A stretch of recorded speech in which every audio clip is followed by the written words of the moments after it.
Acuérdense que estamos viendo el tema de qué es la iglesia. La pregunta es, ¿qué es la iglesia? Y yo les decía, esto puede parecer algo tan básico, tan elemental, tan sencillo, y hasta cualquier niño de escuela dominical pensamos que puede responder qué es la iglesia. Pero déjenme decirles que la iglesia, y lo que estamos viendo, el tema de la iglesia, es un tema que va más allá de simplemente decir la iglesia es un grupo de personas, o es un edificio, o es un lugar donde se reúnen a adorar a Dios. Y estamos viendo, y este es el tema número 12, de la divinidad de Jesús. Ahora, yo les he estado diciendo que estamos en el Evangelio de Juan. ¿Por qué? Porque el Evangelio de Juan es precisamente el Evangelio que nos habla de la divinidad de Jesús. O sea, Juan, el apóstol, inspirado por el Espíritu Santo, escribió de una manera muy clara quién era Jesús. Más allá de lo que los otros evangelistas o de los otros libros llamados sinópticos hablaron.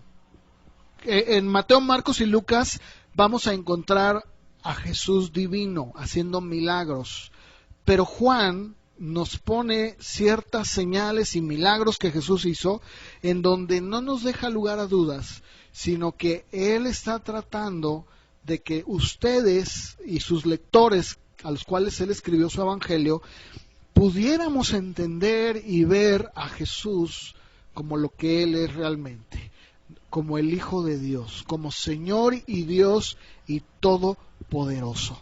¿Están de acuerdo conmigo? ¿Sí? Ese es el propósito. Yo les he dicho, las señales no eran el enfoque o el énfasis de Juan. Las señales eran el medio, el puente, el vehículo, si lo queremos llamar así, por el cual el Señor Dios utilizaba para atraer la atención de la gente y que lo vieran no solamente como un hacedor de milagros, sino como Dios. Eso es lo que el Evangelio trata de enseñarnos. La semana pasada nos quedamos en el mismo Evangelio de Juan, en el capítulo 6. Vimos versos previos, vimos que el Señor alimenta a una multitud de, dice Juan, 5,000 varones. Y yo les decía, sin contar mujeres y niños.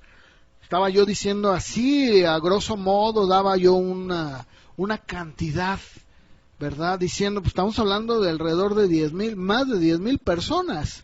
Si 5,000 eran varones, pues imagínate otro tanto de mujeres y de niños, ¿no? Nos quedamos viendo cómo el Señor desafía la fe de Felipe, de Andrés y de todos los demás para la multiplicación. Eso lo vimos ya, no lo voy a hablar porque ya lo vimos, pero continuamos en nuestra historia, porque la historia no terminó allí.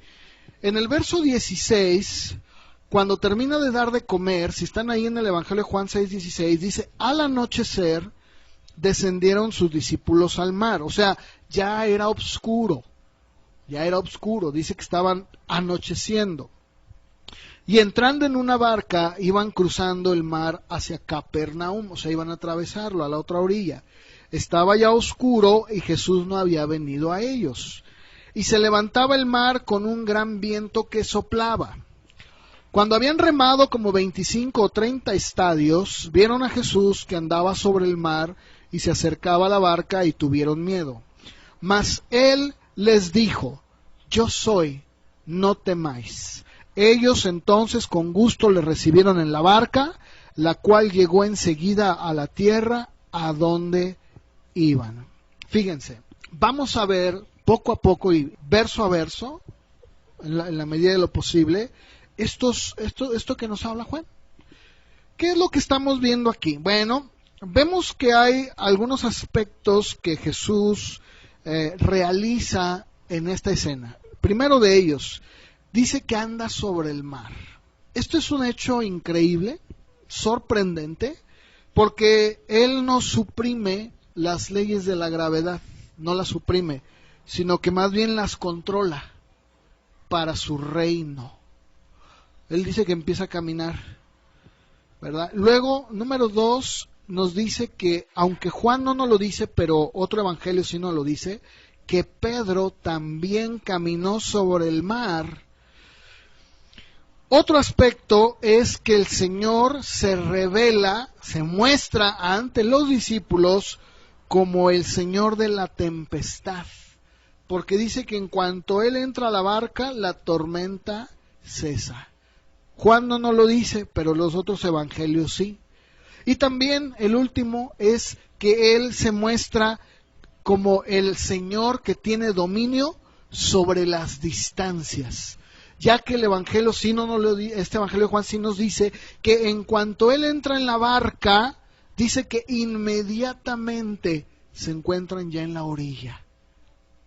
O sea, ellos iban remando en contra de la corriente, pero cuando el Señor camina, le dice a Pedro que camine, duda, viene y lo sostiene, lo sube a la barca, dice que la tormenta cesa e inmediatamente se dan cuenta que ya están en la orilla. Esto es una cosa sorprendente. ¿Por qué? Porque díganme ustedes, ¿cuántos de ustedes han visto que alguien haga esto? Las leyes de la gravedad no se pueden romper y el Señor nunca las suprime, nunca las rompe, las controla. ¿Qué significa esto? Que Él es Dios. A veces la gente se pregunta y dice, de una manera muy humana, ¿no? Muy lógica, muy científica, y dicen, bueno, pues ¿cómo es posible? ¿Qué fue primero, el huevo o la gallina? ¿No? Y tratan de sacar un razonamiento, digamos, pues hasta cierto punto sin sentido, porque para Dios no hay ningún problema en crear de la nada, como lo dice Génesis, las cosas que no son como si fueran.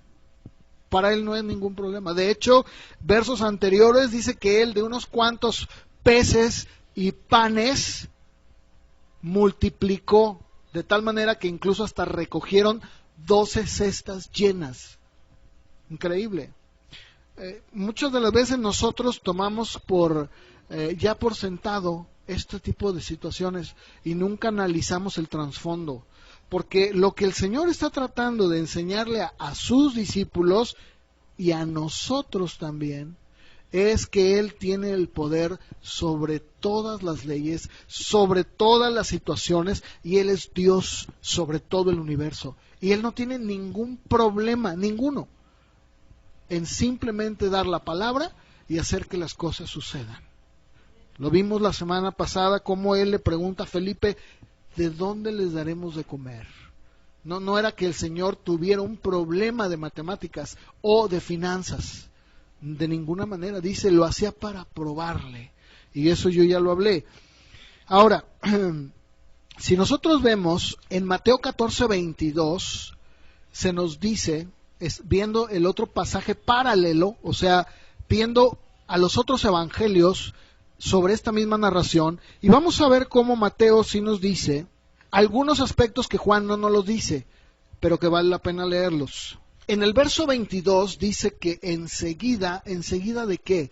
De que acabó de dar de comer, que despidió y que estuvo con la gente, Jesús hizo a sus discípulos entrar en la barca. O sea, no es que Jesús fuera una persona maleducada, sino que Él les da la orden y les dice a sus discípulos, entren en la barca y vayan a la otra ribera. Dice, entre tanto que Él despedía a la multitud, lo dice el verso 22.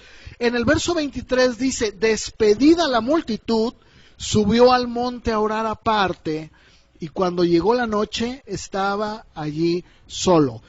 Y la barca estaba en medio del mar, azotada por las olas, porque el viento era contrario. Y en el verso 28 dice que Pedro, cuando lo vio caminar, ¿verdad?, le dijo, Señor, si eres tú, manda que yo vaya a ti sobre las aguas. Y él le dijo, ven. Descendiendo Pedro de la barca, dice que empezó a caminar sobre las aguas, pero que cuando vio el viento tan fuerte tuvo miedo, y entonces se empezó a hundir y empezó a dar voces diciendo, Señor, sálvame. Entonces Jesús extendió su mano, lo tomó y le dijo, hombre de poca fe, ¿por qué dudaste? Cuando ya subieron en la barca, se calmó el viento. Y escuchen ustedes, verso 33. Los que estaban en la barca, o sea, los discípulos, vinieron y le adoraron diciendo: verdaderamente eres hijo de Dios. Juan no nos lo dice, pero Mateo sí no lo dice. ¿Cuál era el propósito de caminar sobre el agua? ¿Cuál fue el propósito por el cual los manda en avanzada y les dice: váyanse, yo ahorita voy para allá? ¿Cuál era el propósito? Mostrar su divinidad. Yo les decía al principio de que empecé a hablar sobre esto, incluso cristianos, hijos de Dios, muchas de las veces tienen un concepto de Jesús muy humano. Nos quedamos con esas historias de la escuela dominical, en donde pues nos hablan del Señor andando sobre el burrito, entrando a Jerusalén, y luego pues nos quedamos con las historias donde Jesús bendice a los niños, y luego por ahí pues algunos dicen, pues es cierto, pero vamos, es parte de, pero dicen, pues es que Dios es amor. Y lo pasan así como un Jesús bien, no sé, bien, ¿cómo podría llamarle? Bien pachoncito, amoroso, y ya esa idea que tenemos, la dejamos allí y tenemos ese concepto. Y luego, por ejemplo, cuando tenemos algún problema, inmediatamente pensamos y como que nos, digamos, desbloqueamos, o más bien como que desunimos o separamos a Cristo del Padre y decimos: Señor, ¿verdad? O sea, hablándole al Padre, ayúdame. Y dices, bueno, a ver, permíteme. ¿Quién es Jesús para ti? ¿Quién es Jesús para ti? ¿Qué es Jesús entonces? Cuando piensas en Dios, ¿no piensas de manera inmediata en Cristo como el Señor Todopoderoso? ¿O piensas solamente y dices: ay, sí, Jesús, pero Jesús es el Jesús de las historias, de las parábolas, el Jesús que dio de comer al pobre, que sanó al enfermo? Pero no tomamos en cuenta este aspecto. No lo estamos viendo como Dios. No lo estamos viendo como Dios. Ese es un problema que tenemos en la iglesia. Yo les leía al principio de este tema que empecé a dar, cómo Pablo habla en Corintios y dice: si conocimos a Jesús en la carne, ¿qué dice? Ya no lo conocemos así. Ya no lo vemos así. Yo les mostré con la escritura cómo Juan, el mismo Juan, cuando ya es un anciano, un hombre de tercera edad, y es llevado a una isla llamada Patmos, dice que ve a Jesús. Y díganme, ¿cómo lo vio? Con una bata, con un vestido largo, con guaraches, caminando y diciéndole: hola Juan, amado, soy el maestro. ¿Cómo lo vio? ¿Cómo era su aspecto del Señor? Dice que era tan imponente su aspecto que él cayó al piso como muerto. Eso lo dice Juan en Apocalipsis. Cuando lo vi, caí como muerto. Sus ojos, su boca, sus pies, su ropa eran aspectos imponentes. Y dice la misma Biblia en Apocalipsis que él viene en un caballo blanco. Viene imponente. Eso es lo que tenemos que tener en mente. Cuando pensemos en Jesús o en el Señor Jesús, debemos de pensar en Él como Dios, como el Todopoderoso, como el Señor que tiene poder sobre la tempestad. Miren, algo que sucede en el creyente es exactamente lo mismo que pasa con los discípulos. Acompáñenme a Marcos capítulo 6, por favor, porque Marcos nos da otro rasgo, otra descripción que va a ajustarse con lo que estamos viendo, porque aquí los evangelios nos dicen por qué Jesús caminó sobre el mar. Ya lo dijimos hace un momento por qué, pero había un motivo. Y si ustedes se están dando cuenta, estamos armando como un rompecabezas, si lo queremos ver así, y si ustedes se van a dar cuenta, de que el Señor no hizo un milagro de caminar sobre el mar para que vieran que Él sí podía caminar sobre el mar. Para hacer un acto sobrenatural, que los discípulos se quedaran así con la boca abierta, estupefactos, y dijeran: ¡ay, el Maestro caminó sobre el mar! Algunos incluso usan estos textos para decir: hermano, aquí está, Jesús caminó y tú también caminas sobre el mar. Si tú te atreves a caminar sobre el mar, te vas a ahogar si no sabes nadar. Es mejor que te pongas un chaleco. Lo digo en serio, lo digo en serio. O sea, el que yo tome esto, se los lea a ustedes y les dé palabras de motivación como si fuera yo un motivador profesional, no sirve de nada. Porque eso no es lo que Jesús quería que nosotros aprendiéramos. Aunque muchos toman este texto y dicen: ahí está, Pedro fue y caminó y se hundió cuando... Sí, es cierto, pero dice Marcos capítulo 6 en el verso número 51 que sube Jesús en la barca. Vayan ahí porque quiero que ustedes lo lean de su propia Biblia. No digan: ay, pues el pastor leyó, no, yo no sé de dónde sacó, él leyó y él dice. No, yo no digo, lo dice la Biblia. Yo soy un hombre como ustedes, imperfecto, lleno de errores, pero una cosa sí les puedo decir, que la Biblia es muy clara y nos dice en el verso 51 que sube a la barca y dice que el viento se calma y entonces ellos se asombran y se maravillaban. Pero a ver, verso 52, díganme cuál era el problema con estos hombres. Ahí lo dice. ¿Qué pasa con estos hombres? ¿Qué estaba sucediendo? Si nosotros solamente leemos un texto, como yo se los he dicho, nos vamos a quedar con una idea, lo que yo dije. Jesús caminó sobre el mar. A ver. Sí, pero para hacer un estudio correcto de la Biblia, tenemos que recurrir a los pasajes paralelos. O sea, ¿qué es lo que los otros evangelios nos dicen sobre ese aspecto, sobre esa historia que caminó? Aquí nos dice por qué tuvo que hacerlo. ¿Qué había en ellos? ¿Cuál era la actitud de su corazón? Yo creo que ninguno de nosotros estamos exentos de decir: no, yo vi a Dios de una manera increíble en mi vida, ya sea por una enfermedad, ya sea por una situación económica. O sea, ponle el problema que quieras. Y el Señor de una manera sobrenatural y milagrosa te sacó adelante. Y el día de hoy todavía estás batallando y diciendo: ay, Señor, ¿será que de veras? Ay, es que no sé realmente si el Señor... ¿Qué? ¿Se fijan? Ahora, ¿cuál es el propósito que tiene el Señor al mostrarnos esto? No es regañarnos y decir: no, mira nada más, ¿verdad? Te digas que eres un hombre de poca fe. No, en realidad lo que el Señor quiere enseñarnos es exactamente lo mismo que les enseñó a ellos, lo mismo. Y yo espero que el día de hoy lo podamos nosotros aprender. La palabra que usa ahí el Nuevo Testamento cuando dice que estaban endurecidos es poró. Esa palabra griega significa petrificar, endurecer.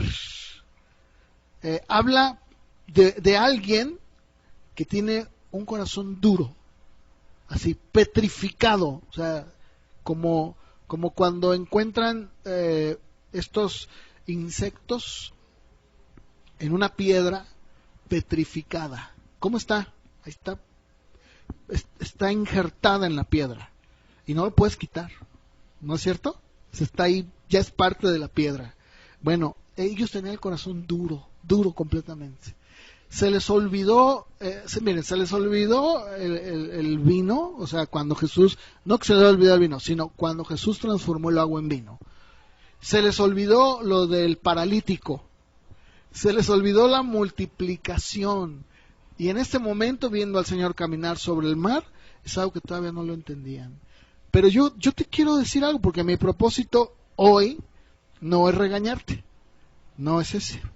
Al contrario, lo que yo quiero y lo que el Señor en su palabra quiere es enseñarnos y mostrarnos cómo todos nosotros, de vez en vez, necesitamos ver que el Señor sigue siendo Dios, para que nuestro corazón no se endurezca, para que no caigamos en la misma actitud. Uno de los propósitos, o de hecho el propósito principal, escúchenme lo que les voy a decir, el propósito principal que el Señor tiene para ti como su hijo, no es hacerte rico, no es darte la casa del TEC, ni darte no sé cuántos, no. Acuérdense que el Señor, cuando piensa en riquezas, lo piensa en términos espirituales. ¿Sí estamos de acuerdo, eh? O sea, cuando Él habla de riquezas eternas, no está hablando de joyas y cofres con lingotes, ni onzas Troy. Está hablando de cosas espirituales. Entonces, la pregunta es, ¿cuál es el propósito que Dios tiene, que el Señor, el Padre, tiene para sus hijos? ¿Cuál es? De hecho, esto va de la mano, no estoy saliéndome del orden, de la línea. Hay algo que va más allá, que la Biblia nos dice que era el propósito que Dios tenía con este grupo, y también nosotros, ustedes también y yo somos cabezones. Miren, yo hablé hace tiempo que me estuve yendo a predicar a otra iglesia, y yo les hice la pregunta, le dije, a ver hermano, ¿cuál que no es el propósito de Dios?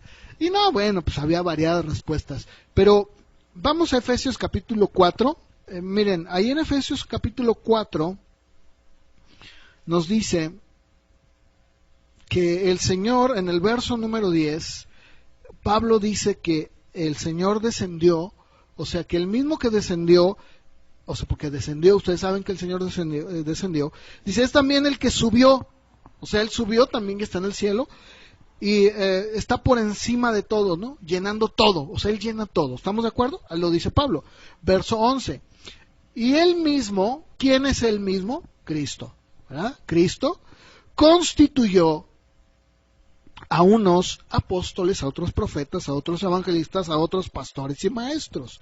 Verso 12, a fin de perfeccionar a los santos para la obra del ministerio, para la edificación del cuerpo de Cristo, hasta que todos, ¿sí, ahí se encuentran ustedes? ¿Todos?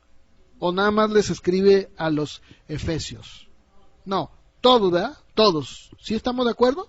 Bien, todos, hasta que todos lleguemos a la unidad de la fe y del conocimiento del Hijo de Dios, a un varón, ¿qué?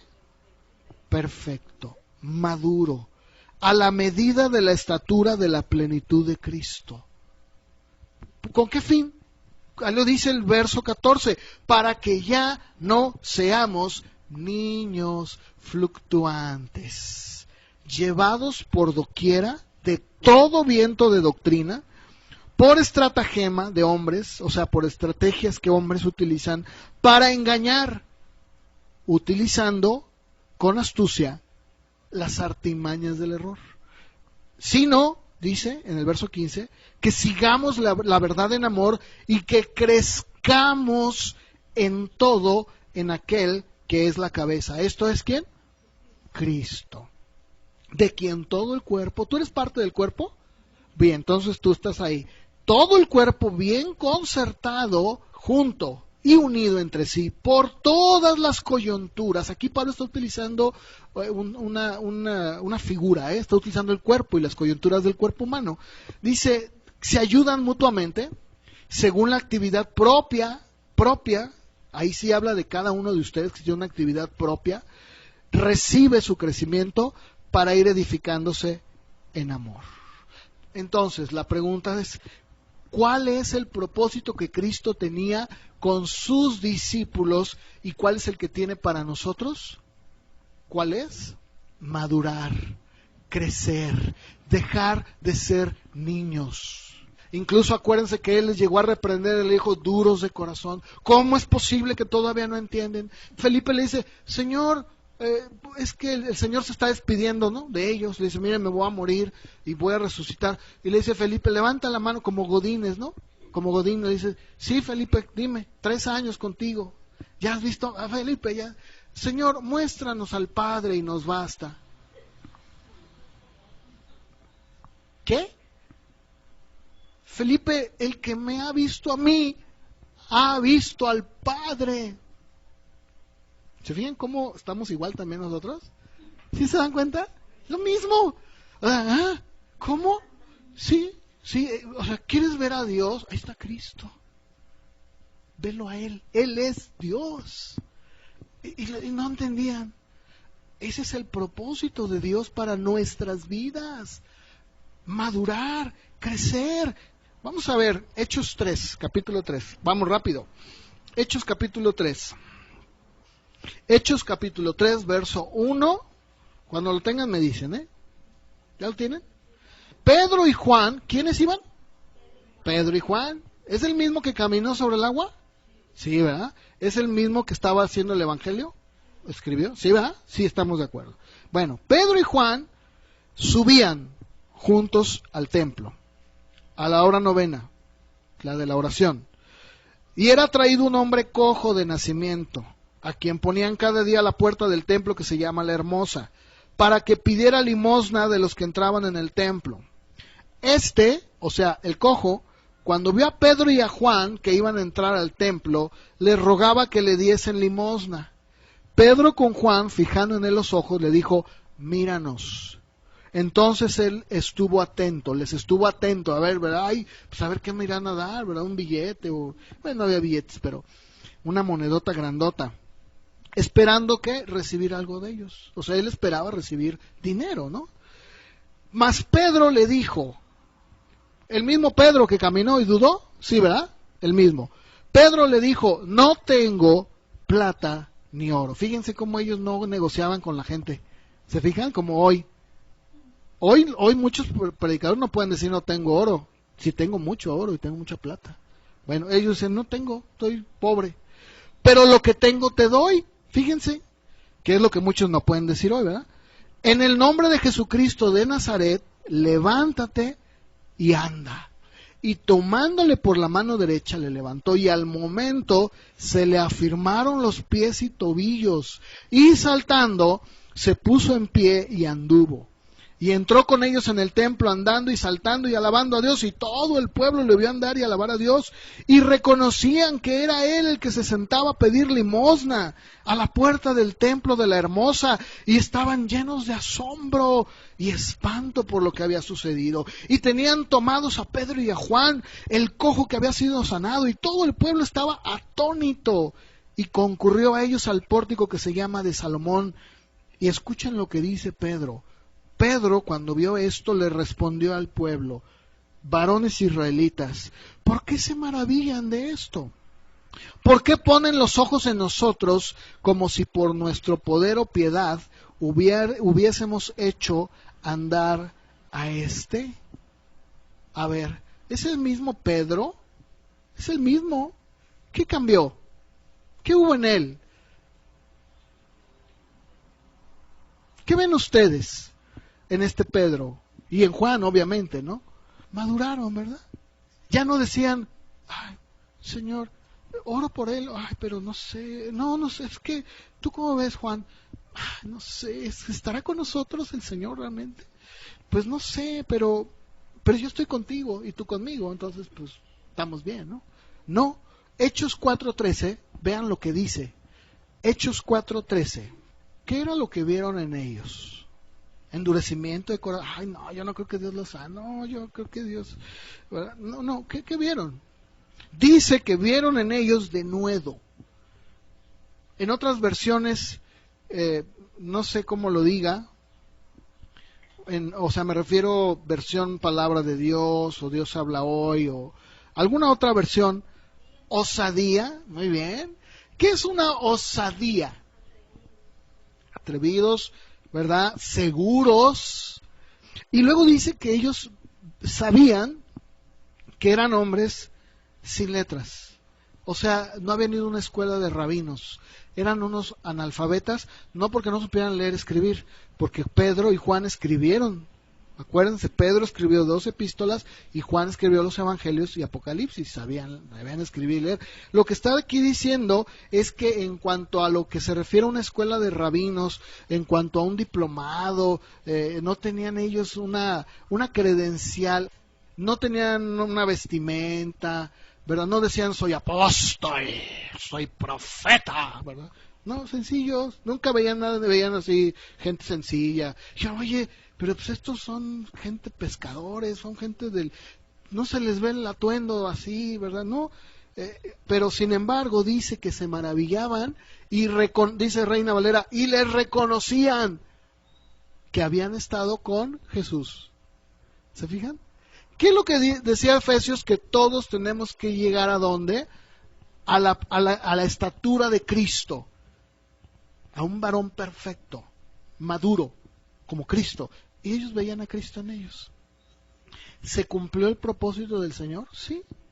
Ahora, aquí también yo quiero decir algo, ¿no? No lo leí porque es muy largo, pero si ustedes leen Hechos 3, o sea, ustedes leanlo, quiero decir, en su casa, tómense el tiempo, vean ustedes por qué el Señor sana a este paralítico. Ustedes léanlo en su casa. Y se van a dar cuenta que no fue para llamar la atención. No fue para decir, de ahora en adelante Pedro y Juan, Ministerio Internacional, Sanidades y Milagros, y vengan todos y móchense, ¿verdad? Y siembren y gloria a Dios, aleluya, tú eres sano. No, léanlo ustedes, no me hagan caso. Ustedes léanlo y se van a dar cuenta que que Dios tenía un propósito al sanar a este hombre, y ellos lo entendieron. Porque de la misma manera que su maestro, sabían que él no nada más iba por la calle sanando gente así, nada más para ver que los demás lo dijeran, ay mira, este hombre es un hacedor de milagros. No, ¿se acuerdan que yo se los he dicho mucho hasta el cansancio? Cada una de las señales y milagros que el Señor llevó a cabo tenían un propósito, y todo el propósito era llamar la atención de la gente hacia Cristo y verle como el Señor, el Rey, el que podía salvarlos. Aquí ustedes vean cómo por esta sanidad Pedro predica y empieza a ver una cosa increíble. Jerusalén se sacude al ver esto, y es el principio. Ustedes léanlo en su casa, porque a mí no me va a dar tiempo de leerlo. Ahora, si me acompañan nuevamente a Juan 6:22, porque seguimos acuérdense que estamos leyendo Juan, ¿verdad? Juan capítulo 6, vamos a seguir con la lectura en el verso 22, donde dice, el siguiente día, o sea, acuérdense que el Señor, ya vimos la barca, camina sobre el mar, y dice que ya era el otro día. Se hizo de noche, se hizo de madrugada. Cuando el Señor se aparece o anda sobre el mar, serían como las 3 de la mañana, más o menos. En sus versiones debe de decirlo exactamente la hora, por ahí, si alguien lo tiene, que bueno, era la madrugada, ¿verdad? Cuando el Señor se hace de día, y dice el verso 22, el siguiente día, la gente que estaba al otro lado del mar, ¿cuál gente que estaba al otro lado del mar? La que le había dado de comer. ¿Sí? Ya pasó un día, ¿estamos de acuerdo? Vio que no había habido allí más que una sola barca y que Jesús no había entrado en ella con sus discípulos, sino que estos se habían ido solos. O sea, la gente dice, oye, ¿y dónde está? Porque yo nada más vi una barca y yo vi que se fueron sus discípulos, pero a él no lo vi. Claro, pues él ya había caminado sobre el mar. Si estamos de acuerdo, ¿no? Entonces dice, verso 23, otras barcas habían arribado de Tiberias junto al lugar donde habían comido el pan después de haber dado gracias al Señor. Cuando vio pues la gente que Jesús no estaba allí, ni sus discípulos, entraron en las barcas y fueron a Capernaum buscando a Jesús. ¿Sí? ¿Sí estamos de acuerdo? Sí, ¿verdad? Verso 25, y hallándole, o sea, hacen exactamente la misma travesía, pero ya es de día. Del otro día, hallándole, verso 25, al otro lado del mar, le dijeron, Rabí, o sea, maestro, ¿cuándo llegaste acá? Respondió Jesús y les dijo, de cierto les digo, me buscan no porque hayan visto las señales, sino porque comieron y se saciaron. La palabra que utiliza ahí Juan, que utiliza el griego, habla de tragar hasta llenarte. O sea, no fue así como que, ay, no, pues ya, mira, me comí un pez y el pancito y con eso quedé. No, está hablando de que la gente comió, pero como si estuvieran amarrados. Valga la expresión. O como cuando una persona está comiendo todo el día y llega a su casa y dice, me como lo que traigo un hambre, ¿verdad? aquí estamos viendo que esta gente comió, pero bueno, comió hasta saciarse. Y fíjense ustedes cómo Jesús, o sea el Señor, nunca les dice, ay, pobrecitos, ay, ¿cómo les voy a decir eso? Se van a ofender. Les dijo la verdad. Porque hicieron toda la travesía. ¿No lo querían hacer rey? Y luego en el verso 27 todavía es más duro. Dice, trabajen, pero no por la comida que perece, sino por la comida que a vida eterna permanece, la cual el Hijo del Hombre les dará, porque a éste señaló Dios el Padre. ¿Se fijan cómo todo tiene que ver con Cristo y su divinidad? Todo tiene que ver. Dice, a ver, pónganse a trabajar, pero no trabajo físico, literal, donde ustedes trabajan para tener comida, ¿no es cierto? ¿Verdad que sí? Todos, bueno, los que trabajan, ¿por qué lo hacen? ¿Por hobby? Ah, pues me gusta trabajar, man. Yo vivo de mis rentas, pero mira qué bonito se siente levantarse temprano y, no sé, es un deporte que me gusta hacer. Yo creo que nadie hace eso, ¿verdad que no? ¿Verdad que no? ¿O sí, Valeria, tú lo haces por gusto? ¿No, verdad que no? Bueno, aquí les dice, trabajen, o sea, esfuércense, pero no por tener tu refrigerador lleno. Eso es pasajero. Dice, más bien por aquello que a vida eterna permanece. Yo les dije la semana pasada, las cosas que se ven son temporales, hermanos. Lo que tú tienes, lo que yo tengo es temporal. Nosotros mismos somos temporales. Yo decía hasta en forma de broma, ¿cuántas veces no tomas un álbum de fotos y te ves y ya ves y ves que el tiempo ya te ha marcado? Me ha marcado a mí. Por más que tratamos de vernos jóvenes y bellos, la juventud se ha ido muchas veces o se está yendo. Las cosas que tenemos son pasajeras. A ver, ¿qué vamos a hacer con lo que tenemos? Se va a quedar. Aquí el Señor les reprocha porque su mirada de ellos estaba en las cosas temporales. Ellos lo buscaban, fíjense, toda la travesía que hicieron, ¿para qué? Es que pues ya, ahora sí que lo que me diste ayer, Señor, pues ya se acabó.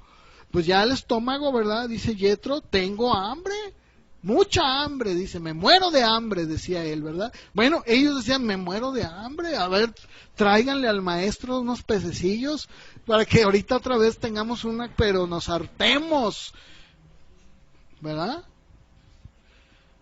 ¿Se dan cuenta? El Señor estaba diciéndole a la gente lo siguiente, han visto cosas maravillosas. Han visto cómo Dios ha permitido en su gracia alimentarse. Sin embargo, sus pensamientos están puestos en lo terrenal, no en lo espiritual. Lo único que les importa es tragar. Perdónenme la expresión. Lo único que les interesa es ver qué provecho sacan de mí.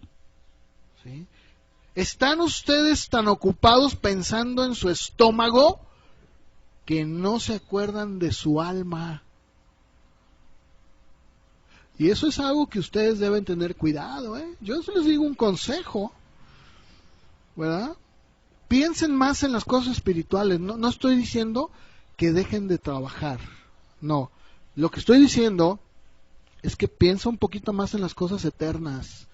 Porque muchas de las veces te concentras tanto en las cosas de aquí que te olvidas de lo espiritual. ¿Y sabes qué? Lo espiritual es eterno. Lo que tú tienes ahorita, mañana se acaba, se termina, ¿sí o no? Miren, hay personas que verdaderamente son ricas, verdaderamente, no como uno, ¿verdad? No, estoy hablando de gente rica, millonaria. Hay una serie que me gusta mucho que se llama Los Gigantes de la Historia, de la industria. Ahí están sacando unos casos de la vida real de los grandes hombres millonarios de Estados Unidos. Estamos hablando, por ejemplo, de Rockefeller, que tiene un edificio en Nueva York impresionante. Estamos hablando de los grandes señores Vanderbilt, que fue uno de los que tenía la ferrocarrilera de Estados Unidos más grande. Bueno, y así casos como estos.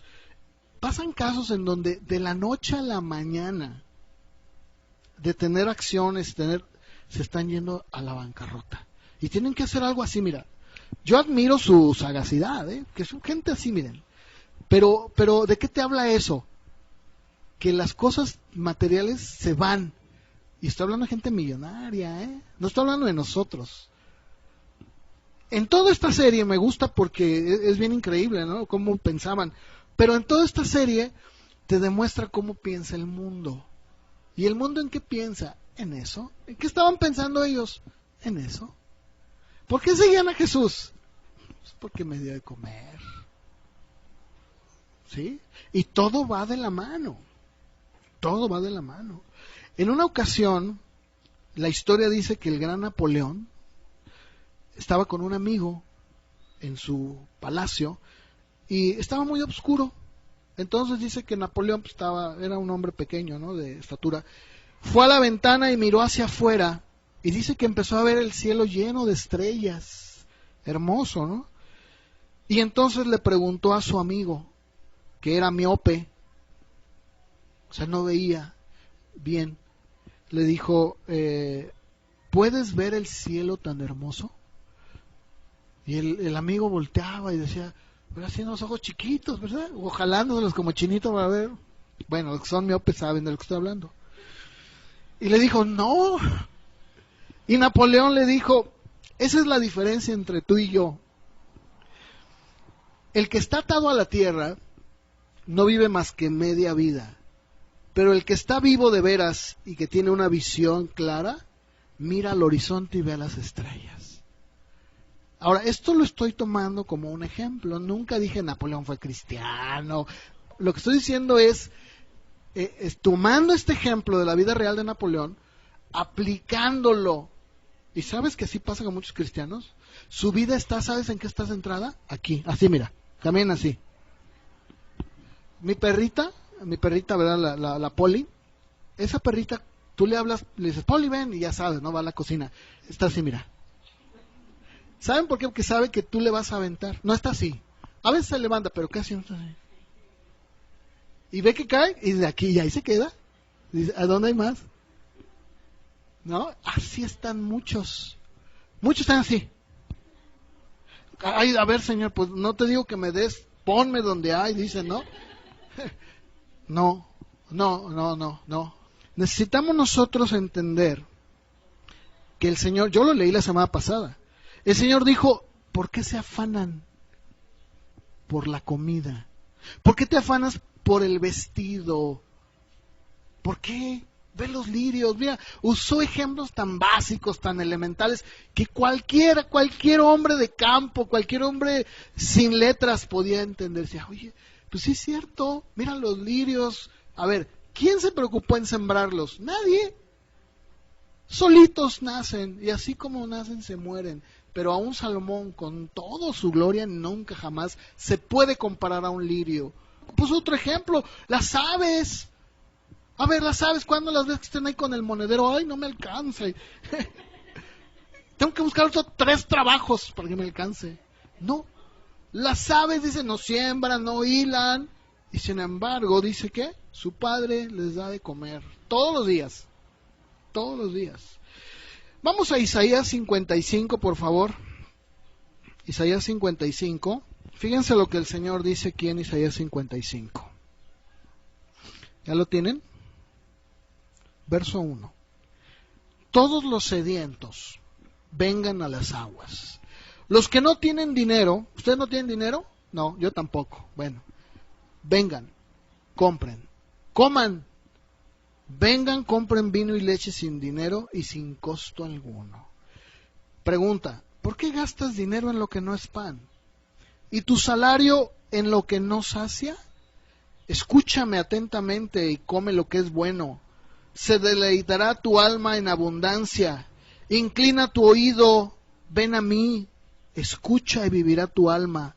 Y haré con ustedes un pacto eterno, conforme a las fieles misericordias mostradas a David. Este es uno de los llamamientos del Señor a su pueblo Israel, que el día de hoy también es válido para nosotros, porque el Señor dijo exactamente lo mismo. ¿Por qué te afanas? ¿Se acuerdan que yo les dije cuál era la definición de esa palabra afanar? Era alguien que se está ahogando, estás sin aire. ¿Alguno se ha ahogado alguna vez o que han jugado? ¡Ay! Sientes que eso es lo que usa la palabra. ¿Por qué te afanas?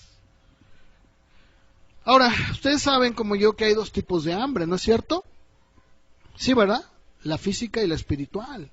Ahora, vamos rápido. Deuteronomio capítulo 8, yo la semana pasada la mencioné, pero hoy la quiero leer.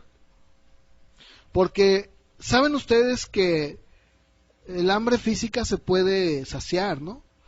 Algunos, por ejemplo, se comen no sé, una tortilla o un pan y luego dicen, pues ya con esto ya las lombrices ya se calmaron un poco. Pero el hambre espiritual, ¿con qué lo sacias? Dice Deuteronomio 8:1, cuida de poner por obra todo mandamiento que yo te ordeno hoy, para que vivas, seas multiplicado, entres, poseas la tierra que Jehová prometió con juramento a tus padres. Y te acordarás de todo el camino por donde te ha traído Jehová tu Dios estos 40 años en el desierto, para afligirte, para probarte, para saber lo que había en tu corazón, si habías de guardar o no sus mandamientos. Y te afligió, te hizo tener hambre, y te sustentó con maná, comida que no conocías tú ni tus padres la habían conocido, para hacerte saber que no solo de pan vivirá el hombre, mas de todo lo que sale de la boca de Jehová vivirá el hombre. ¿Te fijas? ¿Cuál era el propósito de Dios al pasar a Israel por el desierto? Para afligirlo, para probarlo, para que sintiera el calorón terrible, ¿verdad? ¿Cuál era el propósito de la aflicción y del hambre? ¿Cuál era? Hacerle ver que no solo de pan vives, mijo. No te afanes, no que, ay, con esto ya la libré. No es cierto. Tú no vives de eso. ¿Cuántas veces no hemos visto, yo lo he dicho hasta el cansancio, casos de personas que en un momento están seguras, tranquilas, viviendo una bonanza increíble, al otro día se quedan sin trabajo? Y mira, están así, se les viene el mundo encima, porque su esperanza está puesta en las cosas de este mundo. Terminan, se acaban. Hace unos años, acuérdense ustedes de la crisis que hubo en Estados Unidos, que nos vino a dar hasta México, despidos masivos, ustedes lo saben. La gente se quedaba sin trabajo, se volvían locos. O sea, decían, tengo 20 años trabajando en esta empresa, tengo 15 años trabajando aquí, y de repente te dan un cheque, te dicen que te vaya bien, no hay más. Ahora es interesante ver cómo, hablando precisamente de lo que hablé la semana pasada, en Mateo capítulo 4, versos del 1 al 4, fue precisamente la misma tentación que Satanás le puso al Señor. Y le contestó con esta escritura de Deuteronomio. Cuando le pregunta, después de que está ayunando 40 días y 40 noches, dice que el Señor empieza a tener hambre. Y dice que el tentador vino en el verso 3 y le dijo, si eres hijo de Dios, di que estas piedras se conviertan en pan. ¿Él sabía que era hijo de Dios? Claro, los demonios lo veían y temblaban y gritaban, tú eres el hijo de Dios, ¿no? Sin embargo, ¿qué le respondió el Señor? Esto, lo que acabo de leer, escrito está, no solo de pan vive el hombre, sino de toda palabra que sale de la boca de Dios. ¿Te fijas cómo las prioridades del Señor estaban donde deberían de estar? No estaban pensando, ¿verdad?, igual que esta gente. Jesús es el único que satisface el hambre espiritual de la gente, es el único. Tú puedes tener el mejor trabajo, la mejor estabilidad, pero si no tienes a Cristo, entonces no tienes nada, en lo absoluto. Tú puedes presumir lo que quieras, tú puedes decir, estás tranquilo, yo tengo de aquí, tengo acá, y estoy bien la vida loca, ay, qué suave vivo yo, mucho gusto. Pero tarde que temprano, te vas a dar cuenta que cuando un hombre o una mujer, cualquiera que sea el caso, pone su esperanza en esto, es como levantar su casa sobre la arena. Cuando vengan los ríos, los vientos, cuando venga el huracán, ahí es donde vamos a ver de qué estaba hecho tu casa. Dice nuevamente en Juan capítulo 6, verso 28, sigo con la lectura donde estoy. Entonces ellos le dicen, porque pues no les gustó lo que el maestro les dijo, ¿verdad?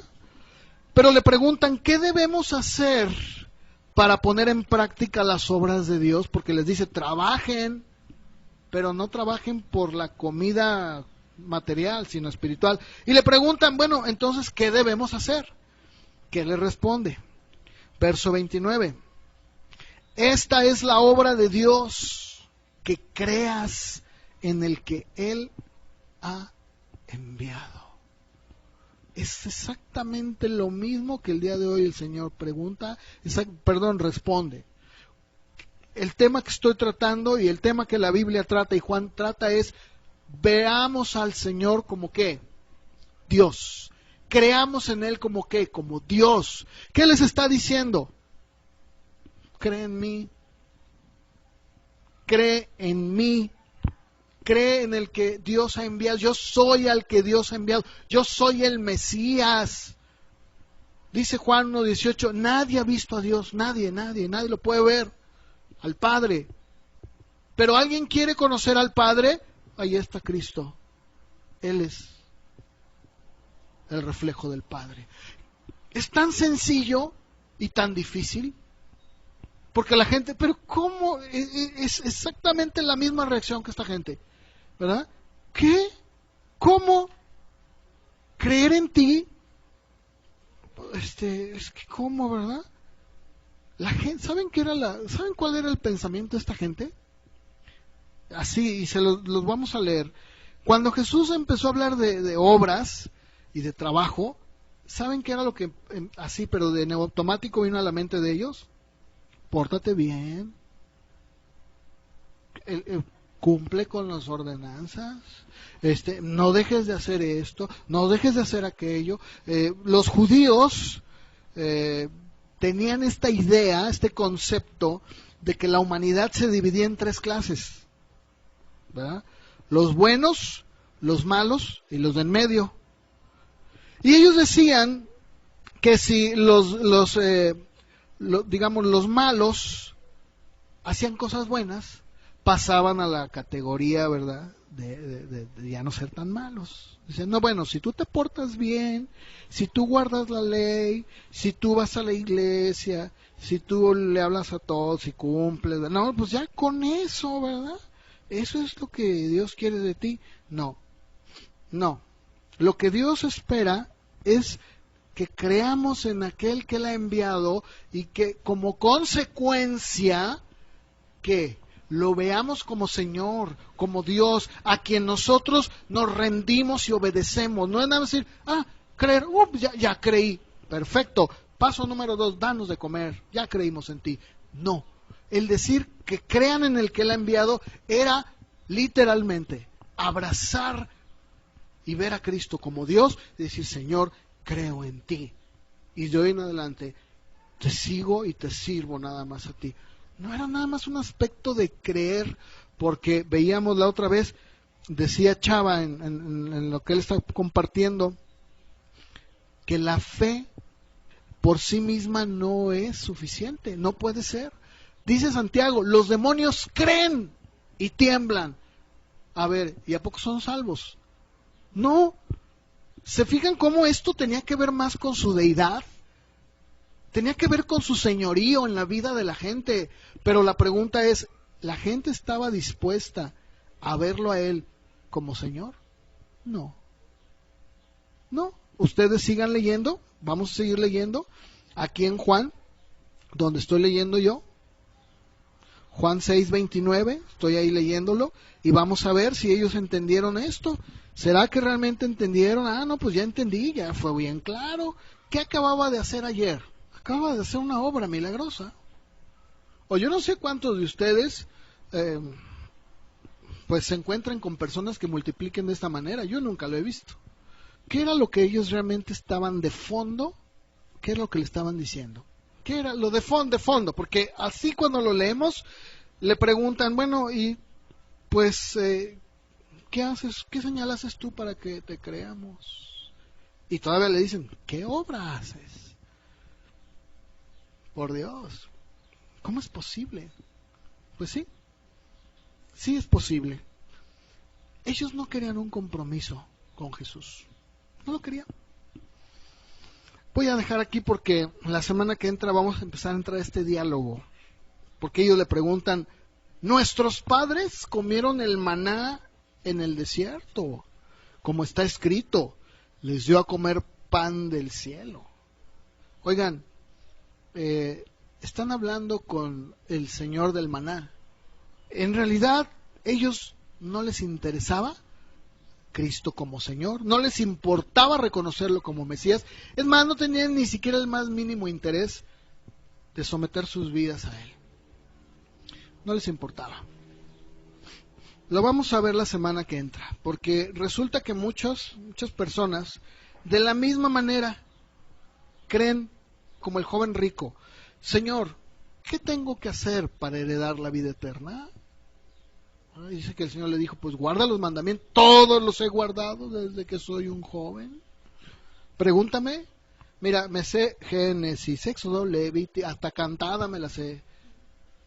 Pregúntame, Señor, ¿cómo se llamaba aquel hombre chaparrito que subió a ese sicomoro? Yo me la sé. Pregúntame. Es más, sé textos de la Biblia. Por favor. Pero se fijan que cuando el Señor toca el dedo, pone el dedo en la llaga de la gente, es cuando las cosas ya no son iguales. ¿Qué le dijo? Vende lo que tienes y dalo a los pobres, sígueme. Ay, caray, no, pues, ¿verdad? Bueno, eso es exactamente. Lo vamos a seguir viendo nosotros la semana que entra, el tiempo se ha acabado. Y vamos a ver cómo el Señor empieza a entrar en este diálogo con ellos. Y vamos a ver, si Dios no lo permite por el tiempo, quiero que leamos una escritura en Colosenses. Porque resulta que los colosenses, que era una iglesia, una región, y eran unas iglesias, ellos también tenían esa tendencia. Por ahí llegaron había grupos que les hacían creer que si ellos guardaban y hacían obras, ciertas obras, pues con eso ya todo estaba bien. Pero yo les digo algo: el hecho de que tú vengas, que tú aplaudas, que tú cantes, que tú diezmes, que tú ofrendes, de ninguna manera te da la salvación. De ninguna manera. Esos son obras. Primero tiene que venir lo que Jesús les dijo. Primero, cree en el que Él ha enviado. O sea, veme como Dios, tómame como Dios, quiero gobernar tu vida como Dios, veme como el Mesías, el Redentor del mundo. De otra manera, entonces ya perdiste el objetivo, ya, y estás igualito que estos hombres, y toda la vida te la vas a pasar afanándote como esos ratoncitos o esos hámster que están arriba de la rueda. Corre y corre y corre y corre. Y ellos creen que van kilómetros, ¿no? Ya atravesaron todo México. Y la verdad es que no han caminado nada. Ahora, cada uno decide, finalmente, cómo quiere vivir su vida, ¿eh? Cada uno. Lo que yo sí les puedo decir es que si realmente tú tienes un compromiso con Dios, Él te quiere llevar a la madurez. A mí también. Nos quiere llevar. Para que ya no seamos niños fluctuantes. No, que estemos firmes, seguros de lo que creemos, de quiénes somos en Él. Ponte de pie, por favor, para terminar con una oración. Y bueno, yo te invito que ahí en tu lugar, cada uno sabe perfectamente bien su condición. Cada uno, honestamente, tal vez puedo saber algo de alguno, pero no, yo no conozco sus vidas así al 100% como Dios. Yo no veo como Él, ¿no? Él ve corazones. Yo no. Es más, yo puedo decir que incluso a mí me pueden engañar. Sí, porque soy hombre, soy humano, pero a Dios no. Y cada uno va a ser responsable un día de su vida. Y yo ahí en tu lugar te pido que tú, de manera personal, o sea, no estés viendo a ver qué hace el que está a un lado o qué hacen los demás. No, tú en realidad pienses y medites sobre lo que acabo de compartir, ¿no? Que es palabra de Dios, no es algo que yo inventé. Y que bueno, responda cada uno, ¿no? En dónde estamos. ¿Eres como esa gente que busca a Jesús porque le dio de comer? ¿O realmente dices, Señor, perdóname porque sí, pero aquí estoy, quiero creer en ti, quiero abrazarte, quiero verte como mi Señor, no solamente como el que hace maravillas, sino quiero ver o quiero poner mi mirada en las cosas espirituales? Seguirte sin importar nada. No me interesa si viene aflicción, si viene escasez. Yo sé que tú me estás enseñando algo, que debo de depender de ti, nada más. Señor, te damos gracias.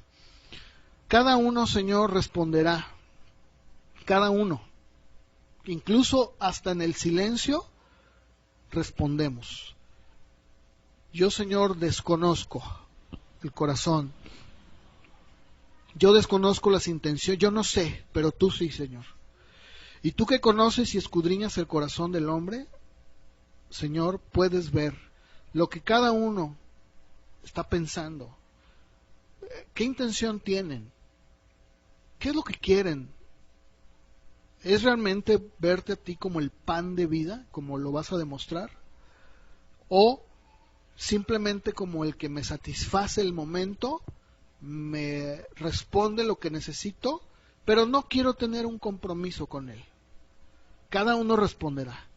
Yo te pido, Señor, que tú y tu Espíritu Santo pueda estar tratando con cada uno, no solo aquí, a lo largo de la semana, en su vida diaria.